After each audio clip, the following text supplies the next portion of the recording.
to the Shop, episode 164. 6 tips for cooler cold brew with the Cold Brew Chick, Rachel Dillon. Well, hey everybody, and welcome to another episode of Keys to the Shop, where we give you insights, inspiration, and the tools you need to grow as a coffee service professional. My name is Chris DiFurio. I'm your host for the show. Really happy to have you here today. And of course, I'm always happy to have you here. If you have not yet subscribed to Keys to the Shop, I would encourage you to do so wherever you get your podcasts. That way, you will never miss an episode. Also, if you have an opportunity to rate or review this show on iTunes, that would be excellent. And as always, if something in this episode resonates with you, highly encourage you to share it with a friend and spread the love, the knowledge, and the inspiration of these shows. Today, we're going to be talking about cold brew with Rachel Dillon, the host of the Cold Brew Chick podcast, and she is going to be sharing 6 tips to help us do a better job with cold brew. Rachel is basically the ultimate cold brew fan and consumer and has a lot of wisdom to share with us today. So this is prime time. It's summer, and if you want to spice up the way that you serve your cold brew, then a lot of things that will be shared in this episode are going to be super helpful. And I would also say that a lot of things being shared in this episode are going to be helpful to you, even if you're more of a flash chilled coffee operation. So stay tuned for Rachel's advice. It's really going to be great. Now, one of the things that we really rely on to run a fantastic shop is having the right equipment for the job. And figuring out exactly what you need for your situation, it can be tough. And that's where our sponsor today, Prima Coffee, comes in. Prima Coffee is a leading specialty coffee equipment supplier, and their job is to essentially curate the best equipment from across the globe to fit perfectly with your needs. Whether you're doing a home bar or a commercial coffee bar, doesn't matter. They have the knowledge, passion, and expertise to help you get exactly what your situation requires and help you be successful. Their website, prima-coffee.com, is not only full of amazing equipment, but also a lot of great free resources to help you learn a bit more about that equipment. So if you're looking for the best equipment and expert assistance to go along with it, then I would definitely encourage you to go to prima-coffee.com. Again, that's prima-coffee.com. Let them know the Keys to the Shop sent you, and thank you so much, Prima, for your support of Keys to the Shop. Now, here's the thing about cold brew. It can take additions really well. It's a concentrated coffee, and you can add cream to it. But if you happen to be lactose intolerant or don't want to do dairy, there are great alternatives, plant-based alternatives that you can have in your cold brew. And our sponsor, Pacific Foods, makes a fantastic plant-based performance beverage called the Pacific Barista Series. They are designed specifically for professional baristas and the standards of excellence that professional baristas have. So you could be using almond, soy, coconut, or rice, or oat milk. Its ability to take the heat from steaming, produce an unmatched silky texture for latte art, keep the flavor balance focused on coffee, and really make your cold brew customers happy with a quality alternative to cream. This makes it a perfect choice for your cafe's menu. Pacific is a huge supporter of baristas and specialty coffee globally. These products are designed to perform at high levels in specialty coffee. These products are designed with baristas in mind and side by side with baristas to make sure that they perform at a high level for the specialty coffee professional. So go visit pacificfoods.com and learn more about the Barista Series line of plant-based beverages and how they can really help elevate the non-dairy offerings you offer your customers in your shop. Thank you so much, Pacific, for your support of Keys to the Shop. Well, everybody, today we get to dive into the topic of cold brew a little bit here with our special guest, Rachel Dillon. She is the Cold Brew Chick, which is the name of her blog and podcast based around cold brew coffee. Rachel is basically the ultimate consumer and fan of cold brew. Was started as a project to learn more about cold brew when she was studying nutrition at San Diego State by reviewing every cold brew in San Diego and talking to baristas and roasters, learning more about the product. This was a school project that turned into much more, obviously. She's continued to do this podcast and has had so many of the big names in cold brew on her show talking about their process, talking about their branding, and she has learned a ton about cold brew and is going to share with us 6 tips today to help you serve, make, and brand your cold brew better. This is something that I don't think I have tasted more than a few different cold brews in my time. And if you work in coffee, you probably have tasted quite a few different types of cold brew, but not nearly as many as Rachel has. And with all of that experience that she's had, there's conversations. And with those conversations, there's knowledge. So as you go into this conversation, I want you to see how these things can apply to your cafe. What are you doing with cold brew right now? And even if you don't serve cold brew in your shop, you might just do flash chilled coffee. A lot of the tactics and ideas that she shares here are very relevant and customer focused. And I'm really glad that we got to sit down and talk with Rachel about this. So here we go. Let's learn how to make our cold brew cooler with the host of the Cold Brew Chick podcast, Rachel Dillon. Well, hi, Rachel. Welcome to Keys to the Shop. I'm glad to have you on. Yeah, thanks for having me. This is pretty cool to talk to a fellow podcaster, coffee podcaster, kind of talk about your journey. And you've got some really cool, good information to share with us here on this episode. And, I wanted to start by sort of getting a background as to, it's a unique podcast, the Cold Brew Chick. It's the only podcast out there right now focused on cold brew. That's right, isn't it? Yes, the only one that's solely focused on cold brew. That's awesome. And obviously, cold brew is a super popular. You wouldn't even really call it a trend anymore in coffee. It's more of a movement in coffee. Mm-hmm. What is your history in getting started in coffee, and then the catalyst for starting this podcast?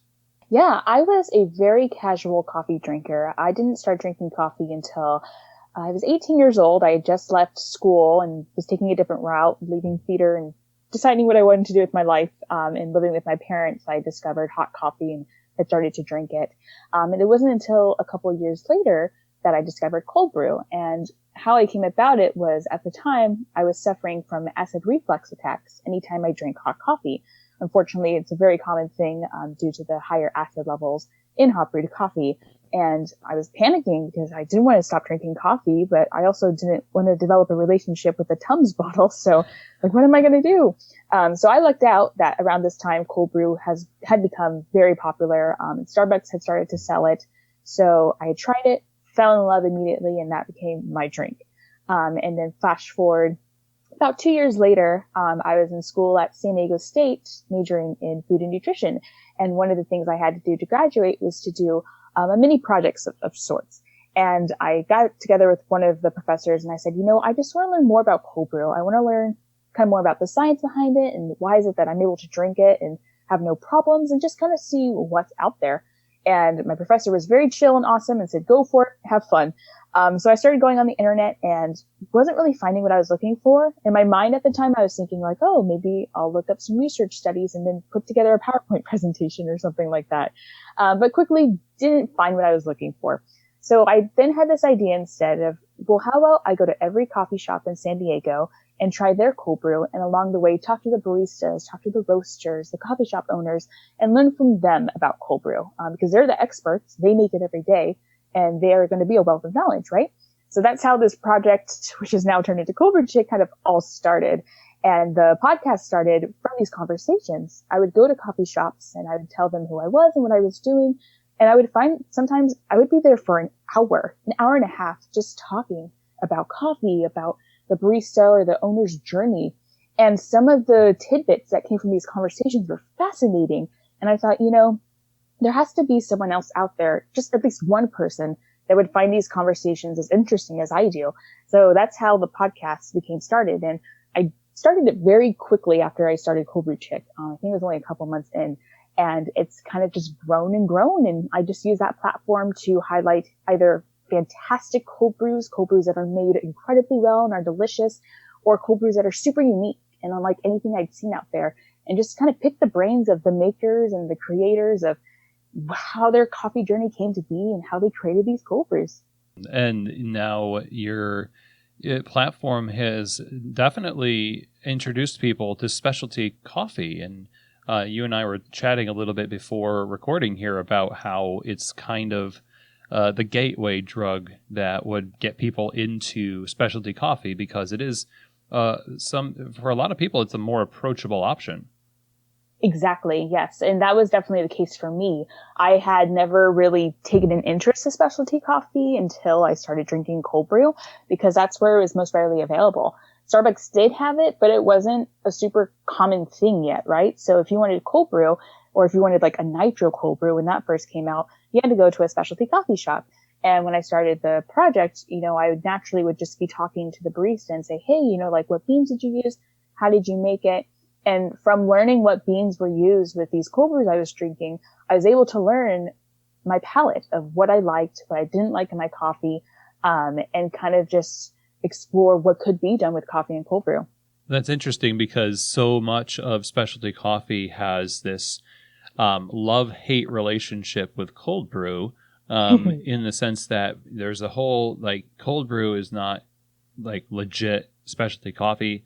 It's all cold brew tastes the same, but we also like selling it in our shops because it brings money in and people love it. And how do you interpret these two camps? Like, what is your take on this whole like love-hate relationship with cold brew? Can you actually taste the difference between different origins in the beans when it's brewed through cold brew?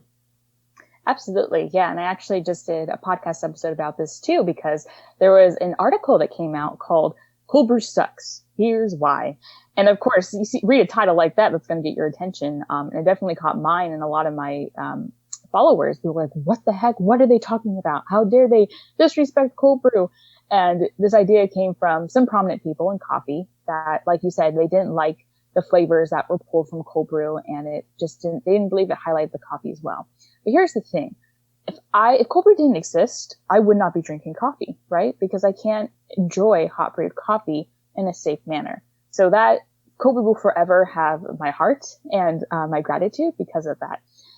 And that being said, having now drank over 700 cold brews, I think to this point, I've definitely tasted differences. Granted, it may not be as obvious as a hot brew, for example, but for me, it's kind of more what I prefer, right? One of the things that baristas and what we like about cold brew and what makes it approachable is that it's really good at pulling chocolate and rich notes from coffee. And that's what I personally prefer in my cold brew and in my coffee. I like decadent, rich notes. I always say I like my cold brew how I like my men, bold, smooth, and delicious. And cold brew is really good at doing that. And a little chuckle. I like to add some humor to my brand too. Kind of what the argument to that has been recently is flash brew, right? So some shops are now going down a different route, and instead of offering cold brew, they're doing what's called a flash brew. Verve Coffee being the first one that comes to mind. They've completely changed their iced coffee scene, and they no longer offer cold brew. They only do flash brew. And for people that aren't familiar, really quick, flash brew is essentially a pour over style iced coffee where you take half your hot water and replace it with ice cubes in your containing component, I guess your pitcher. And when the water drips, it hits the coffee and it's automatically chilled. And because that hot coffee is present, it is better at pulling those brighter, acidic, floral notes that baristas and people in the coffee industry love. And there's nothing wrong with that. It's just that for people that are new to coffee, that may not be the most approachable drink, or it may not be the most approachable flavor notes for their first time, right? Maybe in a little bit, their palate will be kind of more refined and more used to those notes, right? So it's kind of like that balance of with cold brew and flash brew and what notes you're going for, what method you think is going to pull it best, but also what's going to work best for your customer. I love that balance of what you think is going to work best, but also work best for your customer, because so many of our, so many roasters now, especially in the last few years, we're talking about approachability and widening our scope of who is the specialty customer that we want. That ranges from, are we buying coffees that are, mid 80s or even low 80s on the SCA cupping scale? And we should, and we can, for the sustainability of coffee, but also making things a little bit less likely to be perceived as pretentious to the customers. And A, who doesn't like chocolate? And B, the chocolate and nuttiness and those richer notes that you were talking about are things that were very present in hot coffee when specialty coffee was really, even third wave specialty coffee was really getting off the ground. And there's so many people kind of bemoaning the fact that these acid bombs of espresso and pour overs and underdeveloped coffees are so prevalent now because there's this fear of, just chocolate and I don't want to say a fear of chocolate, but you get my drift. It's basically overcorrecting to one side. And it seems like cold brew satisfies something that the customers want. You being basically the ultimate customer of cold brew. Can't even imagine 700 cold brews. It's incredible. I was shocked when I did the math. I was like, I seriously had that many? I mean, it's a pretty cool stat. Jeez, it was cool. And in like, one day, no less. That's amazing. That's true. So this conversation, I think, is one that I think needs to be had in the industry more. And I'm glad that your podcast is sort of has embraced this conversation. And we're always going to have people that just look down on something in the industry. So that's the yin and the yang of everything, I guess. But there's 6 things that we want to talk about specifically because so many of the people in the Keys to the Shop audience are retailers of specialty coffee, and a lot of them are in management and leadership roles where they have say over how the program and the menu goes in their shops. And so I love where these 6 things take us, and I want to start with your first point, because it's something you see on the trade show floor of Coffee Fest and all over the place, and that's nitro. And your point is that you don't really have to do nitro if that's not what your customer base is looking for. I wonder if you can elaborate on that a little bit more for us. Yeah, I know that might come as a shock because I am a nitro fan, and here in San Diego, we have a lot of nitro cold brew. But to be fair, nitro across the nation hasn't quite taken off as much as I thought it had. And I learned this when I was speaking to some specialty coffee people in Indianapolis, actually, talking about the nitro scene. And they were mentioning that, it still hadn't quite picked up, right? And the thing with nitro is it's always going to cost more than a regular cold brew because you have the additional cost of the nitro, the equipment that you're using, right? You have to have that line. You have to clean it. It's more of a hassle, right? So it's always going to cost more. And the thing with cold brew, again, cold brew is going to cost more in general, but when you get nitro cold brews that are starting to bump up into the $6 range for 8 ounces, I mean, that's where I would maybe consider just kind of look at how it's going, because from a consumer standpoint, that's a lot of money to pay for coffee. And then again, you're only getting 8 ounces, right? When I see that in a coffee shop, even when I go in and I'm debating whether to get a nitro or regular, if I see that, I'm automatically thinking I'm going to go for a regular cold brew, right? And if you're not selling your nitro, then you're not making a profit. So if you notice that your sales aren't doing very well with nitro and it's not being very approachable, I mean, there's definitely things you can do. You can offer samples, you can talk to people about it. But if it's not really picking up, I'd just say don't feel you have an obligation to do nitro if it just isn't working for your customers. There's nothing wrong with that. It's just kind of looking at, your profit and your ROI and what are you getting by offering it. That being said, I think nitro will continue to rise. So maybe think about doing it in a year or so, just kind of depending on what's going on with your specialty coffee scene of where you're living at. But don't feel that you have an obligation to do nitro. It's just not working. I love that point because there's this fear of missing out that happens with coffee trends, and you can create this fear in you where if you're not hopping on the trends, you're going to lose customers, you're going to close your business, and you'd be surprised at how resilient a business can be when it offers not a narrow but a focused range of options that are based on what your customers are going to want and you can do well, and you don't have to shoehorn in a trend and just because you see it on a glossy paper. Exactly. And on a caveat to that, this is my biggest pet peeve, so I just have to put this in here. If you do decide to serve nitro, please ask your customer if they would like ice or not. And I know that sounds kind of silly, but for me, one of the joys of nitro and why I love it is seeing that cascade, right? It's so magical and beautiful. And then getting that wonderful foam head at the top. If you add ice and then do a nitro, that cascade's just all broken up. And granted, there are going to be some customers that do want ice, but you'll be surprised at how many will say no. So just keep that in mind. Just say, hey, if someone orders a nitro, just ask, hey, would you like ice or no ice? And that will just make a huge difference. I've been thrilled because the last couple of times I've ordered nitro, baristas haven't asked me if I want ice or not. And it's made my heart sing. I'm so happy. It would be a great title for like a rock ballad, like Broken Cascades. That's pretty good. Yeah. I would join that band in a heartbeat. So that I don't imagine people putting ice in nitro, but there you go. Apparently they do that, and I would be right on the same wavelength with you there. So sort of keeping on this subject of unique ways of doing cold brew, nitro for a lot of people is brand new to them, so it is still somewhat unique. And this next point, point number 2 for people to keep in mind is that you want them to be aware of immersion cold brew and to look into immersion cold brew. And my question to you when we first were talking about this was, well, isn't all cold brew immersion? And I was definitely way wrong. Well, I mean, technically, yes, unless you're using like a Kyoto drip tower, then that's technically not considered immersion anymore.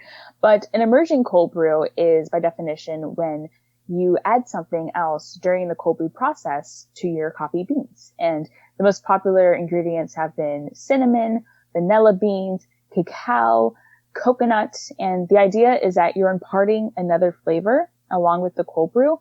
And it's just your end product is going to have no calories or no sugar because whatever product you added isn't technically in it anymore. And they're just so much fun. I love them. I loved almost all the cold brews I've had that are immersions. It's just something that's different.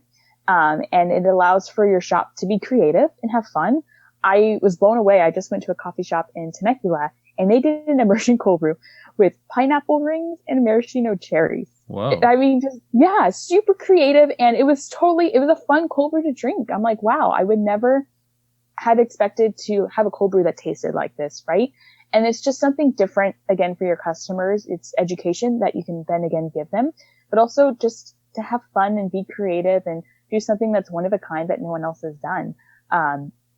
The only tricky part with immersions is, again, like your ratio, right? How much of your ingredients versus your coffee, finding the right coffee to use with it. And that's kind of where the fun is and the experimentation is. But I personally love immersion cold brews, and I think they're really starting to take off. Question following that up, and this makes me think about inclusion chocolate bars that where there's just ingredients in chocolate that go well with chocolate, and cold brew has so much chocolate in it. Sounds like a parallel could be drawn here, but when I think about cold brew, we're thinking about the ability for cold brew to stay good for a long time, and that's one of the winning characteristics of cold brew.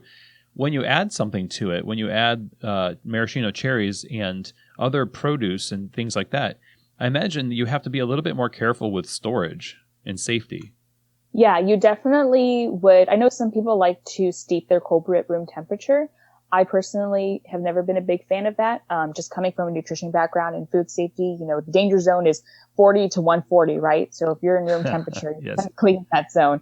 And especially if you're adding, stuff like cinnamon and coconut, you might be okay. But if you're adding things like the maraschino cherries and the pineapple, I would definitely steep in the fridge and then keep it in there and you should be fine. Yeah, we don't want a side of botulism with our cold brew.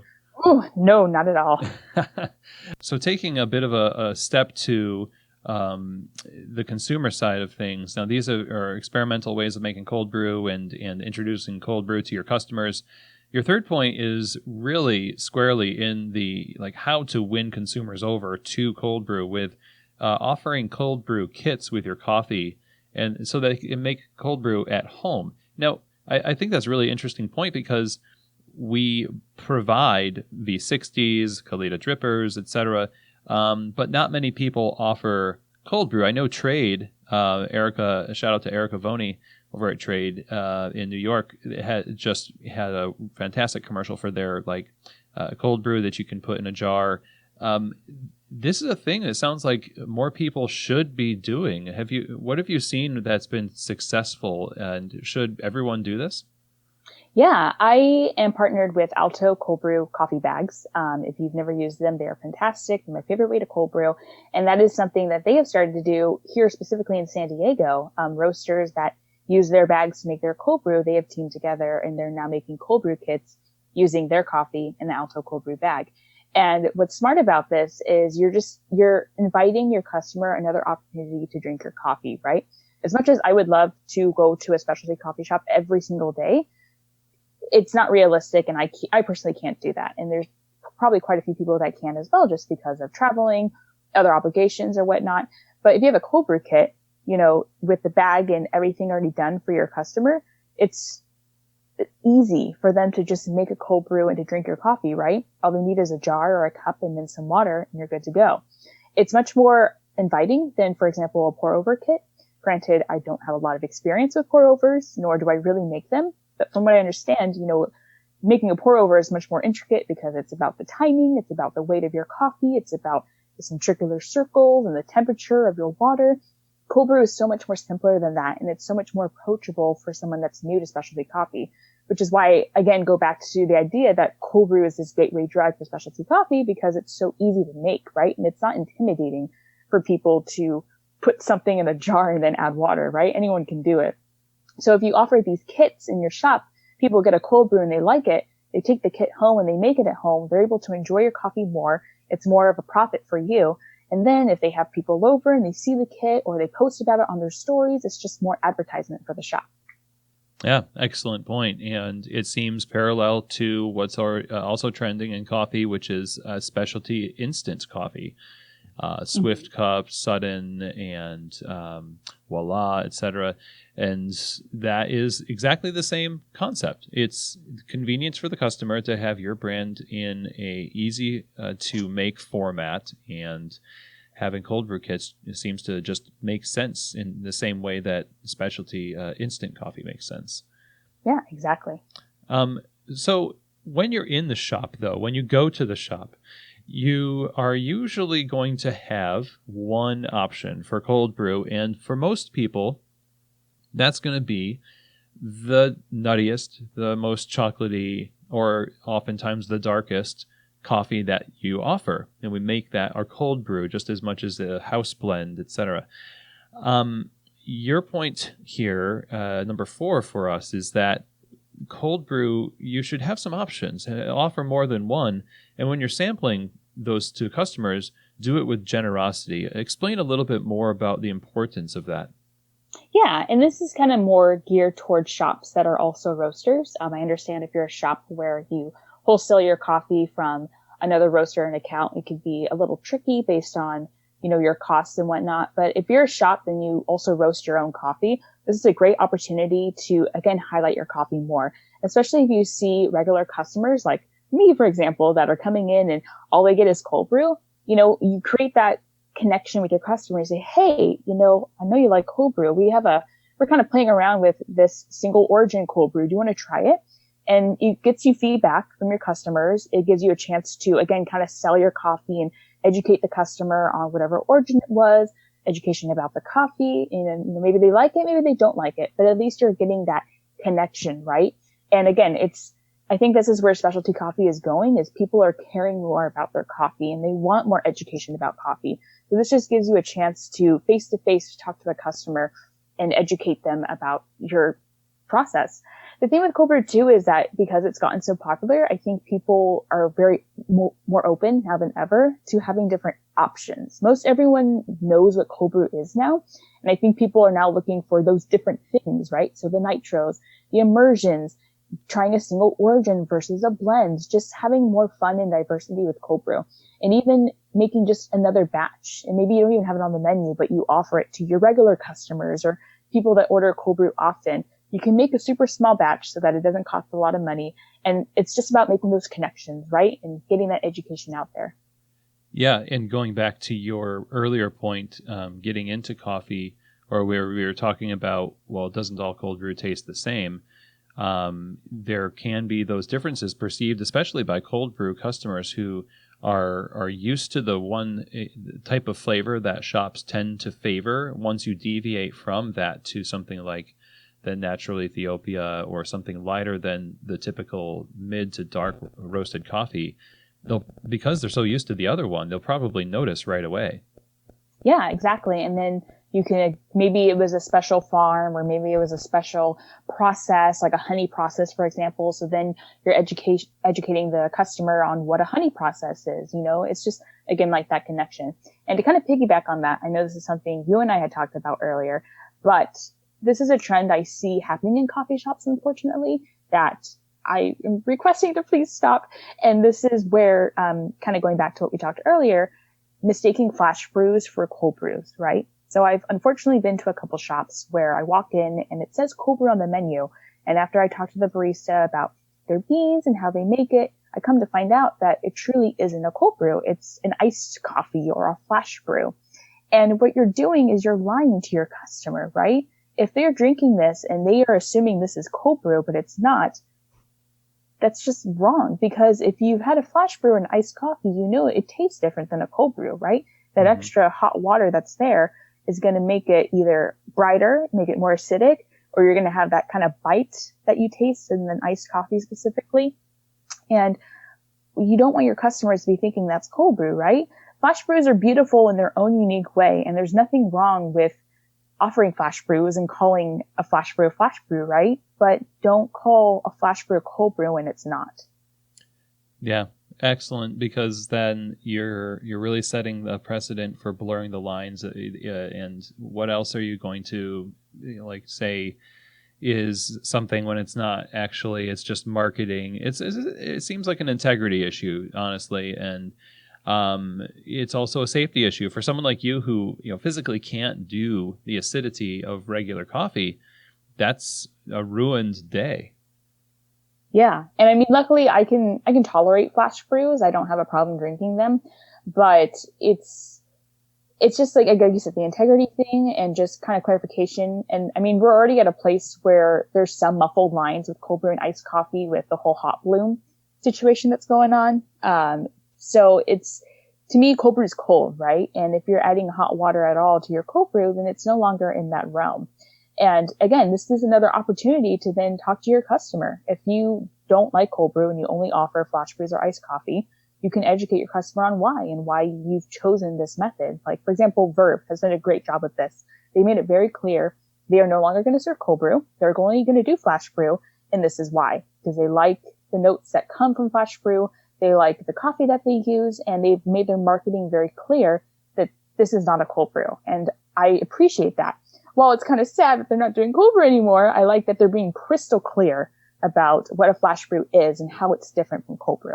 And that's totally fine. If you want to serve a flash brew, do that and then educate your customer. Each shop is going to be different. And each shop is going to be like, yes, we want cold brew and let's do it well. Let's make it cold brew. And obviously Verve has drawn the line in the sand there. As flash brew is their preferred method. So more power to them. And they're probably going to get not a lot of backlash from that, just because there's a confident, clear communication about what they love and what they want to, put the stake in the ground for. And you got to respect that. I mean, when you start just kind of hemming and hawing about it, and you lose some trust. There's some trust issues already with specialty coffee. We really don't need any more. But you mentioned flash brew, and I want to, before we get to the last two things here, I wanted to ask about that, because it is popular to bloom the coffee with hot water briefly and then ice it down to release some more of those flavors. It sounds like maybe you're on the fence too about whether or not that counts as cold brew, because it's not technically flash brew. Where should we be telling customers it's a hot bloom cold brew, or where, in your opinion, does that land? I don't know. I'm still conflicted. Because for a long time, I did not like flash brews at all, because anytime I had a cold brew that had a flash brew, it tasted very acidic and bright. And when I first was drinking cold brew, I wasn't a huge fan of those flavor notes. However, my palate has kind of changed. So I'm more tolerant of hot blooms. And lately I've had some cold brews that were hot bloomed that it didn't really pull a lot of acidity out, and it actually tasted really, really good. Mm-hmm. So if a shop has a very valid reason for doing it, and if they're not doing it for a very long time, then I'm much more open to it. So for example, if a shop's like, hey, we really want to pull this specific note from our coffee, and we notice if we hot bloom it for just 30 seconds and then start the cold brew process, we're able to pull it, I'm kind of okay with that because it's a super short amount of time and you're doing it for a specific reason.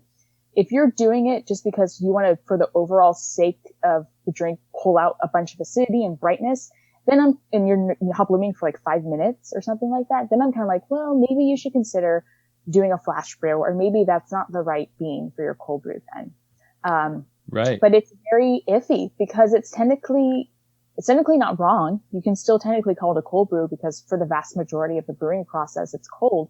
But at the same time, it's kind of like, well, why are you doing it? And then is it truly cold brew then the best method for that coffee? Yeah, that's a great point. Maybe that particular instance, they're on the fence and need to say, okay, are we actually just trying to appease our customers, but like gradually, secretly, shuffle them over to flash brew? Like, why don't we just do flash brew and get it over with? Which is, again, completely valid and a choice that you have to make for your business. You should try everything. Try all that stuff, right? Yeah. As we're talking about tasting the different notes of the coffee and making, how cold brew can, you can taste the differences in the Ethiopian cold brew and these different trends in cold brew, it can become unapproachable. And that's your fifth point, in that you need to make or keep your cold brew approachable to your customers. How do you experiment with expanding the customer's understanding of specialty coffee while at the same time keeping things approachable? I think going back to, we've touched a lot on this already, but kind of going back to that sample thing, like just make a batch of something experimental. Maybe it's brighter than your normal cold brew, or maybe it has a different flavor to it, and just kind of give out samples or ask your customer, hey, if they order a cold brew, be like, hey, we actually have this other cold brew as well that we made. Do you want to try it? And if you like it, do you want to do a cup of that instead? Other things you can do too is coffee classes on cold brew specifically. One of the ways that I've learned a lot about cold brew and coffee in general is going to free cuppings. And granted, it's hot brewed coffee, so I don't drink that much of it, but I've learned so much from going to those events. And I love seeing that more and more shops are doing these free cuppings because it kind of really takes the customer through what it's like to be in specialty coffee. This is what we do to test a coffee. This is why we do it. This is what we're looking for. And I'll never forget going to one of those and learning, that I can't taste certain flavors in coffee because I don't eat these certain foods, which is kind of really simple when you think about it, but it's just something that never crossed my mind, right? And I would have never known that if I hadn't gone to that class. Even here in San Diego, we've had some shops do cold brew specific classes where they went over grind size and why they do that grind and their brew time and their brew temperature. And we got to taste all these different cold brews with all these different variables to learn, like, this is why they believe this recipe and this formula makes the perfect cold brew. So consider doing more events like this, and you can make them free. You can add a charge, and maybe you include a little sample of your coffee with it so that people can take it home and try it. But it's all back to that education, right? And just sampling and having fun with cold brew. Yes, having fun. That's definitely something we forget about sometimes when we're so deep into the education or the craft of the coffee, and we're so serious a lot of times with coffee, and having fun sometimes gets pushed by the wayside. And definitely like that you include that in the recommendations here. The last thing that you mention is really where a lot of people who do cold brew in the shop want to go, because it produces a good revenue for them, and customers will ask for it when you have events. It's bottled cold brew, and that's a huge market. I don't know how the figures on that, but it's probably astronomical, and a lot of people drink cold brew that way. So how can you be different is one of the questions you want people to ask themselves when it comes to bottling their cold brews, because the market is getting saturated. What's your advice to people if they are choosing to go that route? Yeah, it is asaturated market, which is great for someone like me that talks about and drinks cold brew. But if you're looking to break into it, it makes it a little tough, right? You go to Whole Foods now and there's a whole entire massive refrigerator dedicated to just cold brew, which is crazy. There's just so much out there. So some different things you can do with bottling. First of all, to bottle. I know a lot of shops might be confused on how to start the bottling process and the regulations. I would say, if possible, try to get together with someone that's already bottling. And a great example would be a brewery. If there's a brewery nearby that bottles their own cold brew, their own beer, or they can their own beer, talk to them and maybe collaborate with them with canning. That's what a lot of people in San Diego have done because we have a lot of breweries around. Two different things you can do to really stand out. The first one is if you want to keep your original cold brew, maybe it's just a black cold brew or nitro cold brew and you don't want to change it drastically, look into making it for a specific market. And what I mean by that is pick a specific audience for your cold brew. So a great example of this is some friends of mine I went to San Diego State with, Josh and Jack. They started Cold Brew, which it's a normal cold brew. They have an original and a nitro. But what's made them different and stand out is they have a very specific audience that their cold brew is geared towards. And that is people in the extreme sports arena, right? So professional surfboarders, skateboarders, people that do X Games. Their product is an alternative to the energy drinks that these people would normally drink, right? It's a natural, better alternative. And they've been really successful with just doing that. Granted, yes, other people like me and your average person will still drink their cold brew, but they still stay focused on that target audience. And they've been very successful with doing just that. So what you could do is pick a target audience and really focus all of your marketing and branding onto them. Or the other option is create a really fun, unique cold brew that either isn't on the market right now or there isn't a lot of it. And I think a great way to do that is immersions. Again, huge fan of immersions. And the thing is, in nutrition right now, a lot of people are trying to avoid added flavors and sugars and dairy and whatnot. So if you do an immersion cold brew, you're not adding any additional calories or sugar, but you're getting a different flavor that may not already be out there, right? So just kind of playing around with what you can create with immersions, and maybe you do that, or maybe you could add CBD, for example. Very, very popular right now, not just in cold brew, but in coffee and in general. I feel like CBD is everywhere. So playing around with adding or creating a CBD cold brew. Or if you're looking to do the milk space, oat milk is very, very popular right now. It works really well with cold brew. And there aren't too many oat milk cold brews out there. So it's still a space that's pretty open. I love this. Yes. And just experimentation, it sounds like, is the name of the game, and tasting broadly, trying different things. And as we kind of ponder all of these points in this conversation today, and we wrap up, I want to ask you, what is it that you want out of everything that we've talked about or that you've done over the almost 2 years now that you've been doing your podcast with Cold Brew Chick? What is the message you want to send people about cold brew and its place in specialty coffee? I want every cold brew I have to be the best cold brew I've ever had, right? I'm so passionate about this drink, and it's been my saving grace to not only continue to drink coffee, but also explore coffee, right? So if you're someone that maybe has more of a negative view of cold brew and you're not a fan of cold brew, please don't negate it. Please keep in mind that there's still people like me that love it, and it's not going anywhere, right? You and I mentioned, like, it's not a trend anymore. It's like, it's an official drink and it's here to stay forever. So I just think to have fun with it. And I always say, I'm not in specialty coffee, but I'm specialty coffee's biggest fan, right? And I love what has happened within the past couple of years, the exploration of cold brew and education.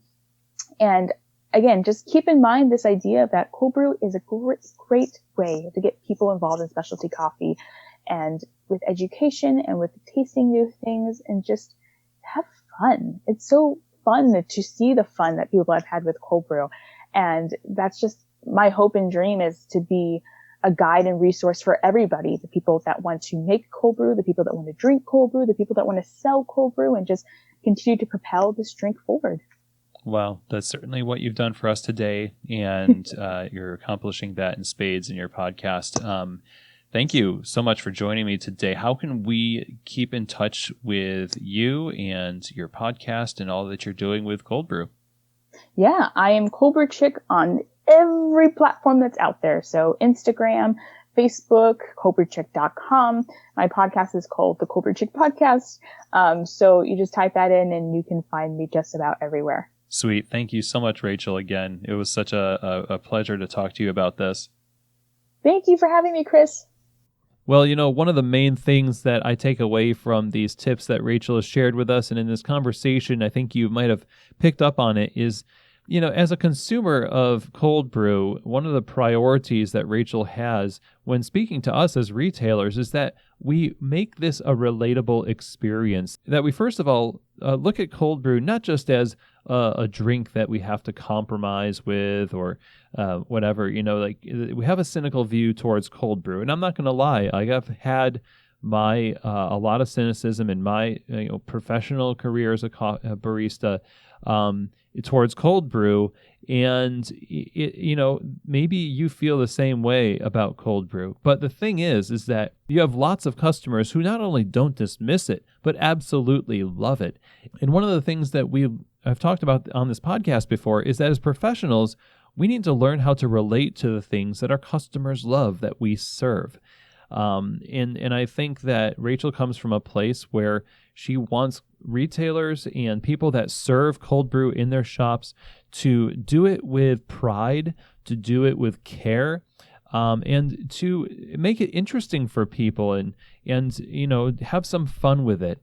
And I think that's something that we could learn about for hot coffee as well. No matter what beverage we're talking about, we need to make sure that what we're doing in the shop is relatable to our customers and that we're really giving them a fantastic experience and introducing them to the world of specialty coffee through any of the means through which we make coffee, cold brew included.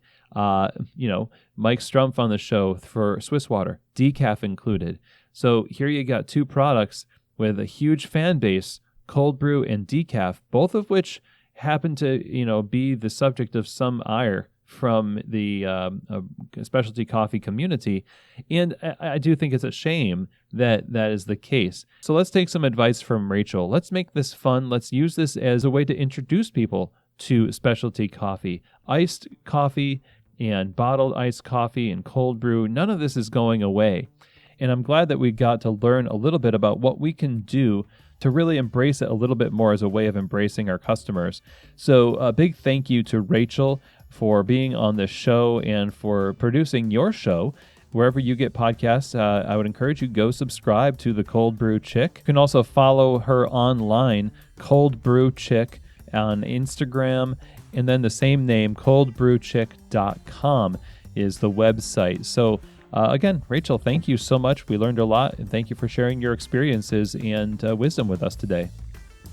Now, if you want to reach out directly to me with your comments, questions, feedback about the show, suggestions for guests or topics, things like that, you can do so by emailing chris@keystotheshop.com. Also, Keys to the Shop Consulting is available to help you and your business improve your operations, staff morale, lower turnover rates, help you solve problems that you're running into in your retail coffee operation. Consulting and coaching you to success in specialty coffee retail is what Keys to the Shop Consulting is all about. You can reach out to me if you're interested in working with Keys to the Shop Consulting at that same email address, chris@keystotheshop.com. I really look forward to hearing from you and seeing how I can help you take things to the next level.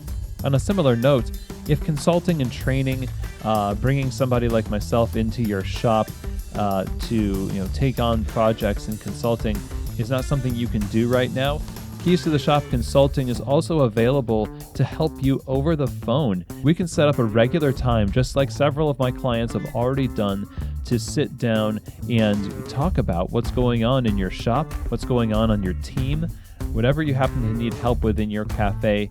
I still have spaces available to take on more people for remote consultation via phone conversations. Email me if you're interested, chris@keystotheshop.com. So that's it for today's show. Thank you everybody for taking the time to listen. I appreciate every single one of you so much, and I hope you have an amazing week. And until next time, I also hope that this episode has truly given you keys to the shop.